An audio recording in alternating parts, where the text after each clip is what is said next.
Bharatiya Janata party महिला मोर्चा की राष्ट्रीय महामंत्री श्रीमती दीप्ति जी रावत, जो हमारे यहाँ की प्रवासी प्रभारी भी है, पिछले 20-25 दिनों से लगातार भारतीय जनता पार्टी के कार्यकर्ताओं को मोबिलाइज करने, मोटिवेट करने और उनके कामों को गति देने का काम सवेरे 8 बजे से लेकर रात्रि की 11 बजे तक आप कर रहे हैं। और भारतीय जनता पार्टी की विजय सुनिश्चित करने के लिए आप लगातार उदयपुर की झीलों की नगरी में महाराणा प्रताप की गौरवशाली नगरी में अपना काम कर रहे हैं। आज देश भर में एक बात आई है, बीकानेर में आज पुनः एक बच्ची का रेप हुआ और उसके साथ गैंग रेप करके उसके साथ बहुत दुष्कर्म किया गया। इन सब को लेकर प्रदेश की तरफ से निर्देश था कि हमारे महिला मोर्चा की राष्ट्रीय महामंत्री उदयपुर में है और वो प्रेस से वार्ता करके अपनी बात को जन जन तक पहुँचाना चाहिए कि भ्रष्टाचार और निकम्मी शासन के अंदर क्या व्यवस्था बिगड़ी है और महिलाओं के प्रति जो व्यवस्था बिगड़ी हुई है उसके बावजूद ये वोट मांगने के अधिकारी बन रहे हैं। मैं इस प्रेस वार्ता में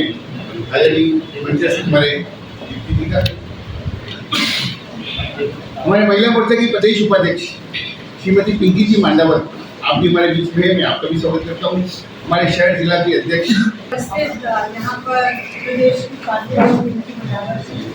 उपस्थित हमारे जिले के अध्यक्ष कविता जोशी और आप सभी पत्रकार सभी को नमस्कार, आपका स्वागत है इस वार्ता में।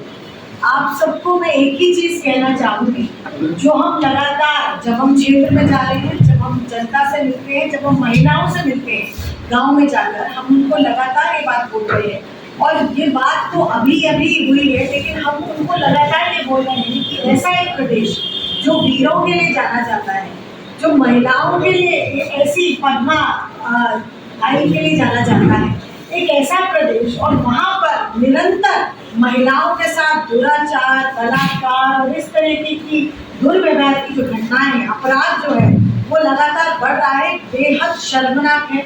और इससे पहले भी हमने बहुत सारी घटनाएं देखी कि किस प्रकार से राजस्थान में एक के बाद एक ये घटनाएं हुई और एक के बाद एक अगर मैं उनको आपके सामने लिस्ट करने लगूं तो बहुत सारी ऐसी घटनाएं हैं जो कि अगर आप 35,000 दुष्कर्म की घटनाएं अगर हम कहें तो उनमें से जो 15,000 घटनाएं हैं वो छोटी बच्चियों के साथ है, वो नाबालिग बच्चियों के साथ।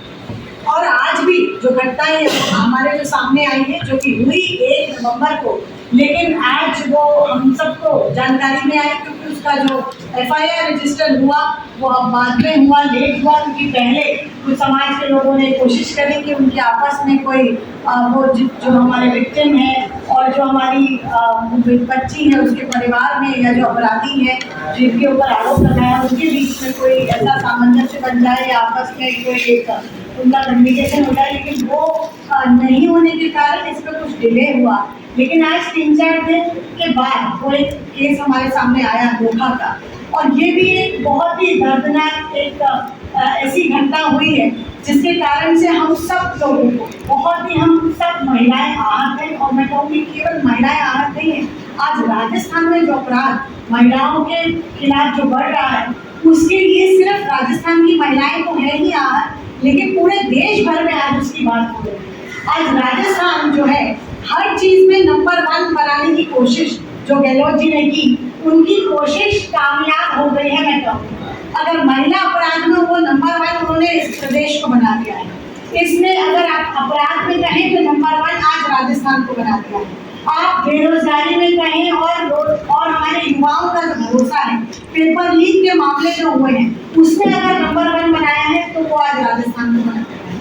तो बहुत सारी लगातार ऐसी घटनाएं हैं राजस्थान की, और जहाँ भी प्रदेश की जो सरकार रही उन लोगों ने इस तरीके के काम किए कि उन्होंने लगातार यहाँ पर इसको नंबर 1 बनाने की कोशिश की। लेकिन मैं आप सबसे यही कहूँगी कि महिला मोर्चा और भारतीय जनता पार्टी हमेशा अपनी महिलाओं को कैसे आगे बढ़ाए, कैसे उनको और स्वावलंबी बनाए और कैसे हमारे बच्चियों को उनका बेटी बचाओ बेटी पढ़ाओ जैसी योजनाएं करके उनको और मजबूत करें और सामाजिक ताना बाना जो है वो बेहतर हो। ये आज हमारे प्रदेश की सरकारों में देखने में मिलता है। जब आप जाएंगे ऐसे प्रदेशों को आप देखेंगे जिनका इतिहास ऐसा रहा है, जो कि पहले वहाँ कहा जाता था कि बहुत बड़ा गुंडा राज है, बेटियां बाहर निकल नहीं सकती हैं, पढ़ने नहीं जा सकती हैं, अपहरण हो जाता है। लेकिन आज ऐसे प्रदेशों में, आज आप उत्तर प्रदेश की बात करें, मैं उत्तराखंड से आती हूँ, उत्तराखंड की बात करें, आप जो ऐसे प्रदेश है वहाँ पे अगर आप देखें तो आज वहाँ मोदी और योगी की सरकार की ने जो जोड़ी बनाई है और जो सरकार है भारतीय जनता पार्टी की, उसमें आज महिला अपने आप को सुरक्षित महसूस करती है।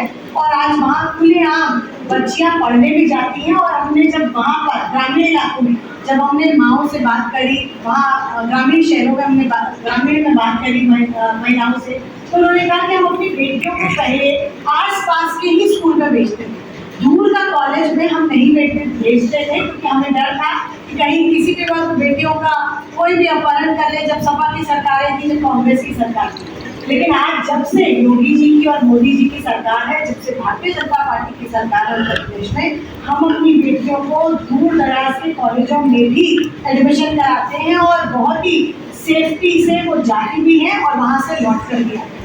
आज बच्चियाँ ट्यूशन भी जाती हैं, वहाँ से लौट कर भी आती हैं।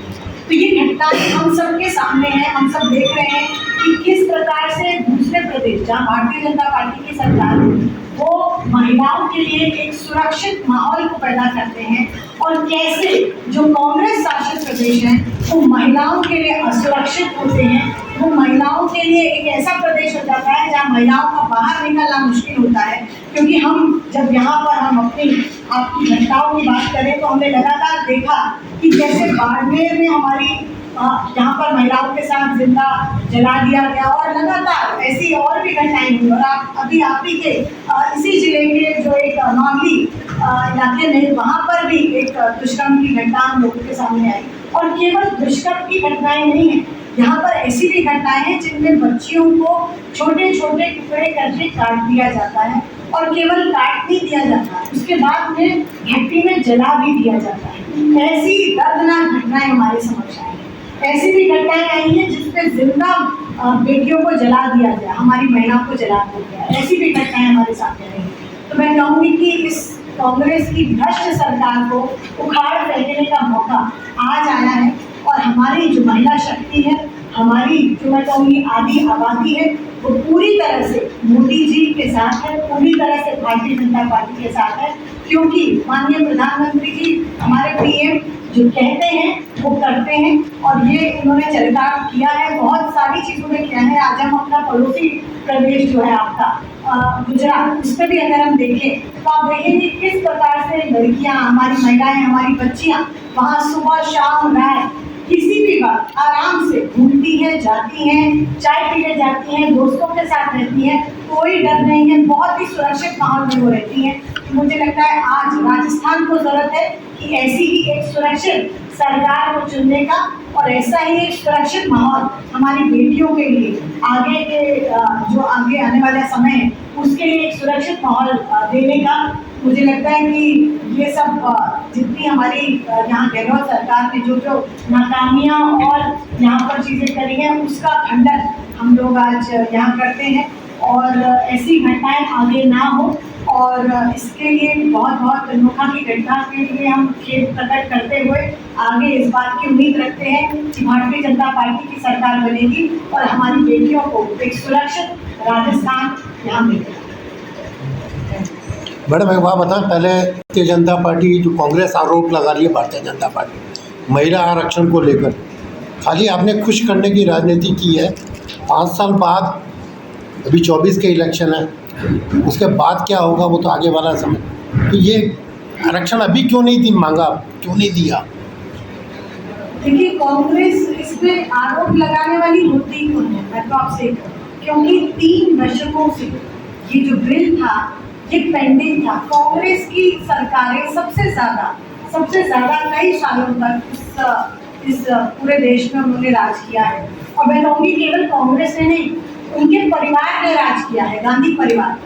वो स्वयं इस बिल को लेकर नहीं आ पाए, स्वयं अपने जो साथी थे उनको मना नहीं पाए, और खुद से भी उन्होंने इच्छा शक्ति नहीं रखी कि वो इस बिल को पार्लियामेंट में पास करें। जब उनकी खुद से उन्होंने कुछ नहीं किया, और एक कदम अगर भारतीय जनता पार्टी ने आगे बढ़ाया है, एक कदम अगर प्रधानमंत्री जी ने आगे बढ़ाया है इस बिल को पास करके, और इस बिल को सभी ने सर्वसम्मति से वहाँ पास किया, तो इस पे जब आगे एक कदम बढ़ाए तो वो कह रहे हैं कि आप बिल्डिंग के टॉप तक क्यों नहीं पहुँच गए। उन्होंने तो एक ही कदम आगे नहीं बढ़ाया। मैं आपसे ये कहूंगी, बस कॉन्फ्रेंस उनको चल जब रही है, आप उंगली उठाते हैं तो बाकी की सारी उंगलियां आपकी तरफ होती हैं, सिर्फ एक उंगली दूसरे की तरफ आप उठाते हैं। उन्हें अपने गिरबान में झांकना चाहिए कि उन्होंने क्या किया। उन्होंने केवल आश्वासन दिया, कुछ किया नहीं। यहाँ पर हमारे प्रधानमंत्री जी जो कहते हैं वो करते भी हैं। आज महिला केंद्रित विकास कैसा होता है वो आज भारत में हमको देखने को मिल रहा है। कैसे महिलाओं को अपॉर्चुनिटीज मिल रही हैं, चाहे वो एजुकेशन में हो, चाहे आप देखेंगे लीडरशिप में हो। आज सबसे ज़्यादा महिला मंत्री अगर आप देखेंगे 11, तो आपको आज की हमारी एनडीए की सरकार में दिखेंगे, आज मोदी जी के कैबिनेट में आपको दिखेंगे। तो महिला नेतृत्व कैसे बढ़े, कैसे हमारी राज्यसभा लोकसभा में ज़्यादा महिलाओं का प्रतिनिधित्व बढ़े, कैसे हमारे और पंचायतों में बाकी सारी महिलाएं आगे बढ़े, इसकी कोशिश केवल प्रधानमंत्री जी ने की है। और भारतीय जनता पार्टी ही एक ऐसी पार्टी है जिसने पहली ऐसी पार्टी है जिसने महिलाओं को अपनी पार्टी में 33% का आरक्षण दिया। तो महिला बैंक तो है ही जो काम करता है, लेकिन जो मेन पार्टी है उसमें भी 33% महिलाओं को प्रतिनिधित्व देना, उसका काम भी भारतीय जनता पार्टी। मैडम इससे पहले राजस्थान बहुत अच्छा सवाल पूछा, ये तो मैं स्वयं कहती, लेकिन आपने सवाल पूछ लिया, बहुत अच्छा सवाल पूछा। मैं आपको बताती हूँ, प्रशासन वही रहता है, ब्यूरोक्रेसी वही रहती है। जैसे कि परिवार में सदस्य वही रहते हैं, लेकिन अगर परिवार का मुखिया, अगर आपका जो मुख्यमंत्री है, अगर आपके प्रधानमंत्री हैं, अगर आप जैसा उनको आप देखते हैं करते हुए, आप भी वही करते हैं, वैसी ही चीज़ों को फॉलो करते हैं। अगर इतने सालों से, वर्षों से, दशकों से इस देश में लोगों ने देखा कि लोग कि गांधी परिवार, कांग्रेस पार्टी, उनके नेता अगर अपनी जेब भर रहे हैं, अपने बैंक बैलेंस भर रहे हैं, स्विस अकाउंट में पैसे रख रहे हैं, तो नीचे की भी जो ब्यूरोक्रेसी और उनके नेता हैं उनसे वही सीखते गए और उन्होंने भी वही किया। ऐसा ही भारतीय जनता पार्टी की आज जब प्रधानमंत्री जी मोदी जी बने हैं, तो ऐसा तो नहीं है कि उन्होंने पूरी ब्यूरोक्रेसी को चेंज कर दिया, सारे अधिकारियों को उन्होंने वहाँ से बिल्कुल सस्पेंड कर दिया और नई ब्यूरोक्रेसी लेके आए। वही अधिकारी हैं जो काम पहले भी करते थे, आज भी करते हैं, लेकिन पहले किस प्रकार से करते थे और आज किस प्रकार से करते हैं वो हम सबके सामने हमें दिख रहा है। ऐसा ही प्रदेश में भी होने वाला है। जिस प्रकार से हमारी जो लीडरशिप आती है, तो जैसी लीडरशिप होती है, जैसा आपका नेतृत्व होता है, आपका आचरण भी वैसा ही होता है। तो जब भारतीय जनता पार्टी की सरकार आती है तो अधिकारी भी उसी प्रकार से काम पे लग जाते हैं। उन्हें पता है ये जेब भरने का समय नहीं है, ये बैंक बैलेंस बनाने का समय नहीं है, ये समय काम करने का है। तो हमें काम करना पड़ेगा और उसका आउटपुट भी देना पड़ेगा, वो अपने आप आउटपुट आता है।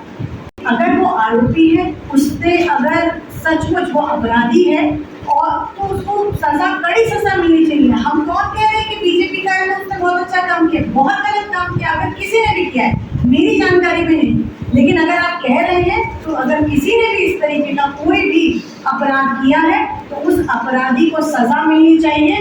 भारतीय जनता पार्टी और महिला मोर्चा इसकी सपोर्ट। मैडम एक तरफ तो छूटों की बहार चल रही है अशोक गहलोत गवर्नमेंट में, दूसरी तरफ से आप महिला हितैषी भी बनते हैं। रेलवे में महिलाओं के कंसेशन बंद हो गए, सीनियर सिटीजन्स के रेलवे कंसेशन बंद हो गए, ये कैसा दौरा हुआ है?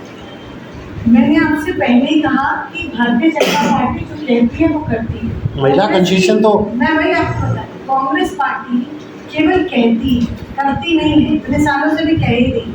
आप देखिए कि अभी जहाँ जहाँ उनकी 2 जगह भी और सरकारें आई हैं, हिमाचल में आई है, आप देखिए कर्नाटक में आई है, वहाँ क्या कहा था कर्नाटक में बिजली फ्री, बिजली फ्री। मैं आपसे कहूँगी बिजली फ्री नहीं, आज बिजली से फ्री कर दिया है जनता, बिजली नहीं आ रही है वहाँ। दूसरा, आप हिमाचल में अगर देखें तो वहाँ भी कहा था कि 1500 रुपये डायरेक्टली महिलाओं को देंगे, हर एक महिला को देगा। लेकिन आप जाके अगर पूछें तो किसी महिला को 1500 रुपये नहीं मिलता है। इस प्रदेश में भी कहा गया था बेरोजगारी भत्ता मिलेगा। क्या यहाँ के युवाओं को बेरोजगारी भत्ता मिल रहा है? कहाँ है? यहाँ पे कहा गया था, किसानों से वादा किया गया था कि आपका कर्ज माफ होगा, क्या किसी का कर्ज माफ यहाँ हुआ है?